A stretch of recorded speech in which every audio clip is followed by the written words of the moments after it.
Halos 1,000 pasahero, truck driver at cargo helper naman ang na-stranded sa iba't ibang pantalan sa bansa matapos suspindihin ang biyahe ng mga barko at motorbangka dahil sa masamang panahon dulot ng Bagyong Tino.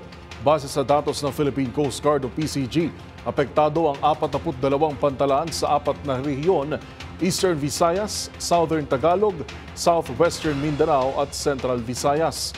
Pinakamaraming naitalang stranded sa Eastern Visayas na may 578 pasahero, 248 rolling cargos at 2 barko. 10 barko at 9 na motorbangka rin ang kasalukuyang sumisilong sa nasabing rehiyon. Sa Central Visayas, 323 pasahero ang stranded, 69 sa Southern Tagalog at 18 sa Southern Mindanao.